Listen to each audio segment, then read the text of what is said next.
muda ini bernama Sater. Di SMA-nya, dia terkenal sebagai anak berandalan yang tak pernah mau serius belajar. Pacarnya Sater adalah cewek paling cantik di sekolah bernama Casey. Suatu hari ketika Sater sedang jalan-jalan bersama temannya, ada dua cewek ngajak mereka kenalan. Karena teman Sater ini jomblo, dia pun berniat menjodohkannya dengan salah satu cewek itu. Di danau, Sater menyuruh temannya naik perahu berduaan, sementara dia akan menunggu dalam mobil. Berjam-jam lamanya menunggu, hingga tiba-tiba Casey datang. Ternyata Casey bisa tahu keberadaannya setelah menelpon teman Sater yang ada di perahu. Melihat kekasihnya dalam mobil berduaan sama cewek lain, Casey marah bahkan minta putus detik itu juga. Beruntung besoknya saat Sater menjelaskan tentang semua kejadian kemarin, Casey bisa mengerti. Mereka pun balikan lagi. Beberapa bulan berlalu, meski hubungan Sater dan Casey telah berjalan bertahun-tahun, namun sebenarnya hubungan mereka ini bisa dibilang hubungan toksik.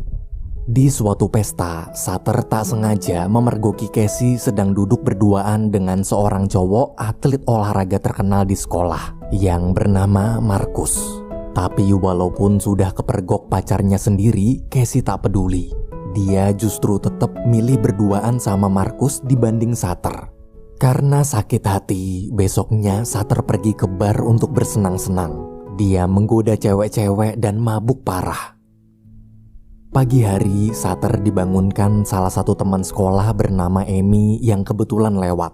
Semalam saking mabuknya, Sater sampai ketiduran di halaman rumah orang.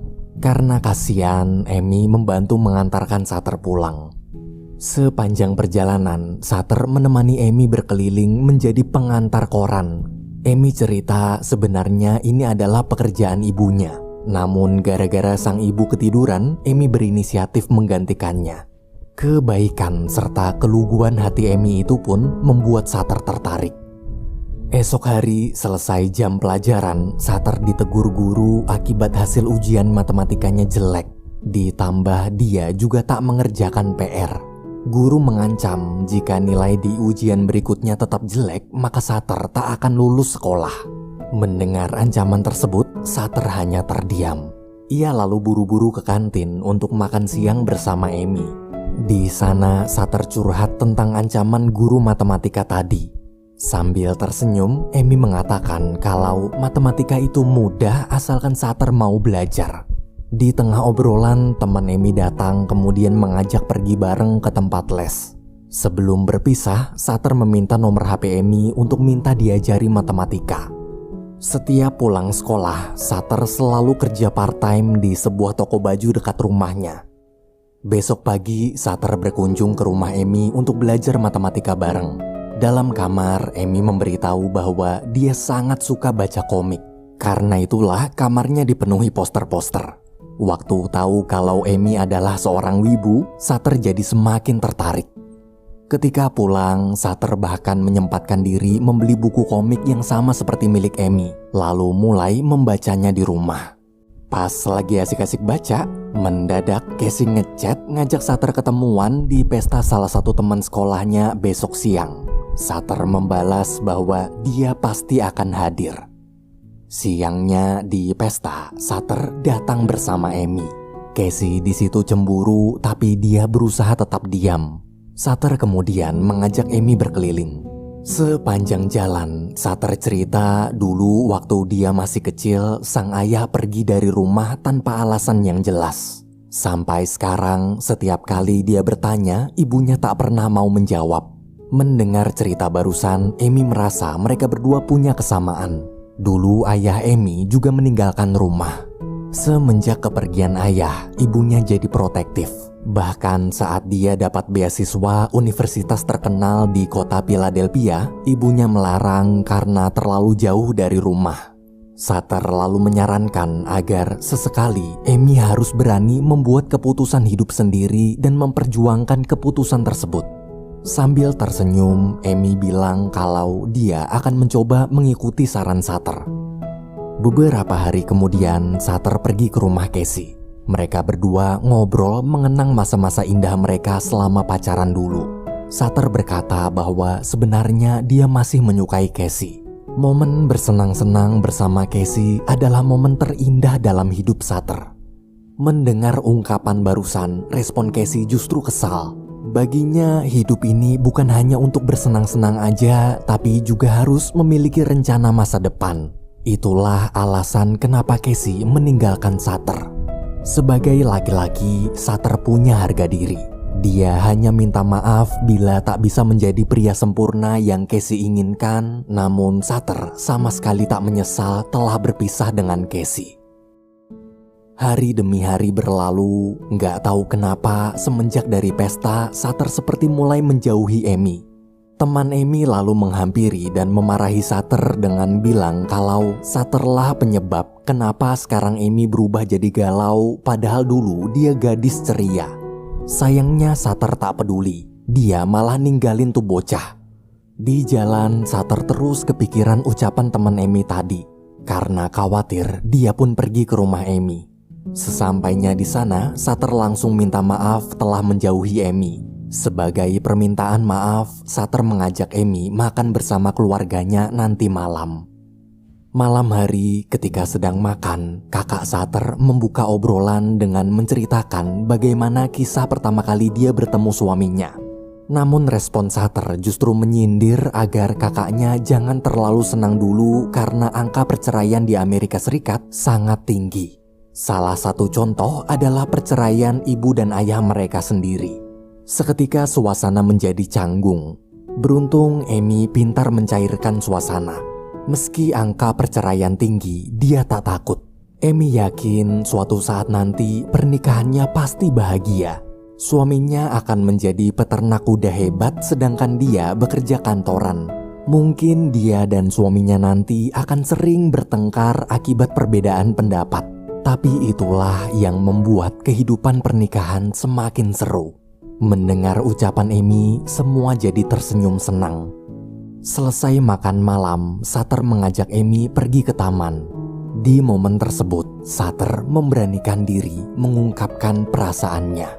Karena dari awal Amy juga udah suka sama si Sutter, mereka berdua pun akhirnya resmi pacaran.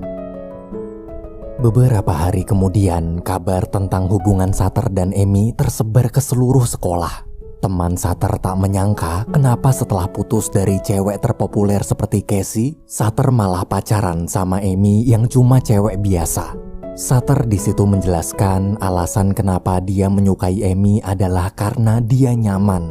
Baginya, Amy punya suatu sifat spesial yang tak dimiliki wanita manapun. Pada hari acara dansa sekolah, Sutter datang bersama Amy. Melihat Casey sedang berdansa dengan Marcus, Sutter sama sekali tak cemburu. Kini dia sudah punya pengganti lebih baik. Keesokan harinya saat pulang sekolah dengan wajah gembira, Amy memberitahu bahwa setelah mengikuti saran dari Sutter agar lebih berani, dia berhasil meyakinkan ibunya untuk mengambil beasiswa kuliah di kota Philadelphia. Amy lalu gantian menyuruh Sutter memberanikan diri bertanya tentang keberadaan ayahnya. Awalnya Sutter menolak, tapi Amy terus meyakinkan kalau semua akan baik-baik aja. Mau gak mau, Sutter terpaksa mencoba. Ia kemudian pergi ke tempat kerja ibunya. Sesuai dugaan, sekeras apapun Sutter memohon dan membujuk, ibunya tetap tak mau memberitahu di mana keberadaan sang ayah. Sutter tak menyerah. Kali ini dia membujuk kakaknya. Karena tak tega melihat Sutter terus-menerus memohon, kakak pun luluh lalu memberikan alamat tempat tinggal sang ayah. Waktu sekolah sedang libur panjang, Sutter mengajak Amy menemani pergi ke alamat ayahnya. Sepanjang jalan, wajah Sutter terlihat begitu bahagia. Hingga tibalah mereka berdua di alamat tujuan. Ketika melihat sosok sang ayah yang selama ini dia rindukan, Sutter sangat senang dan langsung memeluknya.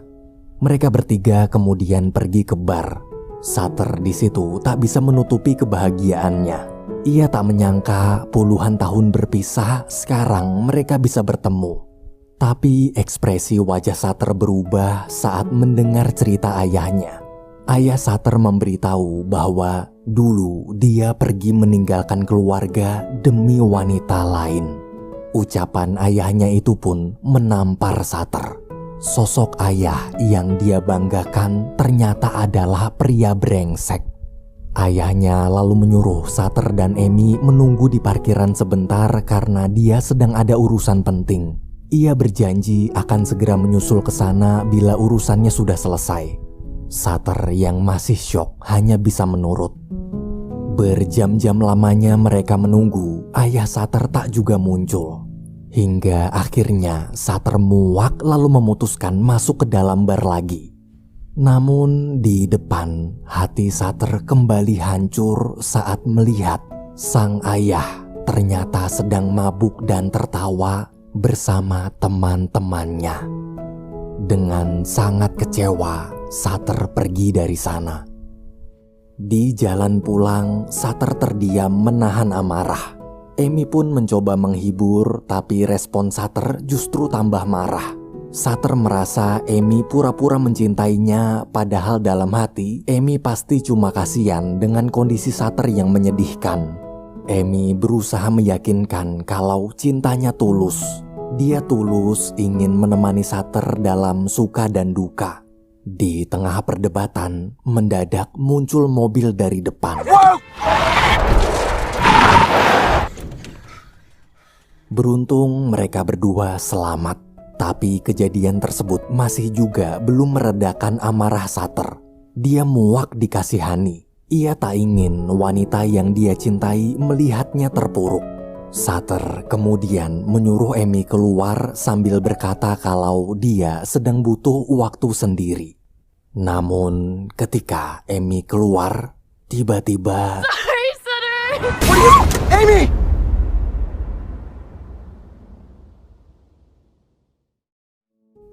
Alhamdulillahnya, Emi masih selamat dan hanya mengalami patah tangan. Hari demi hari berlalu, Sater hanya bisa menyesali kesalahannya pada Emi. Hingga suatu hari dia dipanggil guru matematika. Guru memberitahu bahwa nilai ujian Sater ada peningkatan. Jika berhasil menaikkan nilainya sedikit lagi di ujian akhir sekolah nanti, maka Sater bisa lulus. Setelah seminggu tak berani bertemu Emi, hari itu Sater memberanikan diri berkunjung ke rumahnya. Mengetahui sang kekasih datang, Emi begitu senang. Hari kelulusan pun tiba. Sater berhasil lulus meski nilainya pas-pasan. Di sana Casey menghampiri lalu memberitahu kalau dia akan ikut Markus kuliah di California. Sebelum berpisah, Casey mengatakan bahwa Sater adalah mantan terindahnya. Esok pagi saat sedang bekerja, manajer memanggil. Manajer menjelaskan kalau akibat kondisi toko yang sepi pembeli, untuk mengurangi pengeluaran, manajer terpaksa memecat Sater. Walaupun hal-hal buruk terus datang, Sater masih tetap berusaha menahan perasaannya. Hati pemuda liar itu seakan sedang ditempa agar menjadi lebih dewasa. Malam hari di halte bis, Sater memandangi Emi dari kejauhan. Malam ini harusnya dia menemui Emi untuk terakhir kali sebelum sang kekasih berangkat ke Philadelphia. Namun Sater memutuskan membiarkan Emi pergi seorang diri.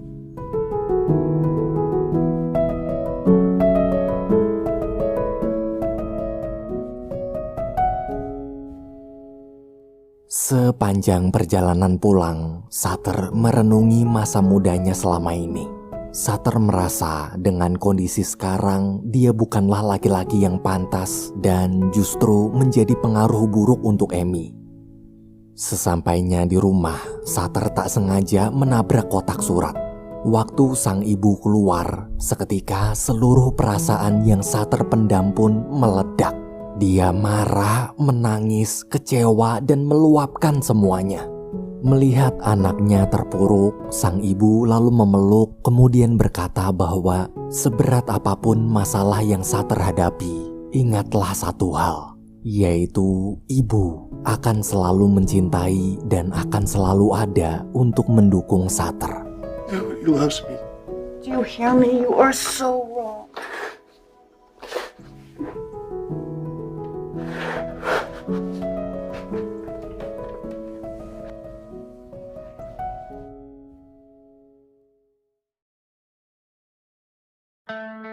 Beberapa hari kemudian, terlihat Sutter sedang mencoba mengikuti ujian masuk ke Universitas Philadelphia. Dalam file ujian itu, dia diharuskan menulis esai tentang kisah masa mudanya. Sutter pun mulai menulis. Ia menulis kisah masa muda yang dipenuhi dengan perasaan takut gagal, mengecewakan dan dikecewakan, menyakiti orang lain, disakiti orang lain, serta rasa kehilangan. Ia dulu selalu menyalahkan semuanya, tapi kini dia sadar segala masalah yang terjadi dalam hidup berasal dari dalam diri kita sendiri. Mungkin di luar sana banyak anak muda sepertinya yang hanya sibuk bersenang-senang seakan hari ini adalah segalanya. Namun ingatlah, masih ada hari esok yang harus kita perjuangkan. I wanna wake you up in the middle of the night. I wanna stay right here for the rest of my life. So I keep on believing the hurting is gone. I know I'm right where I belong. Hey, what about you?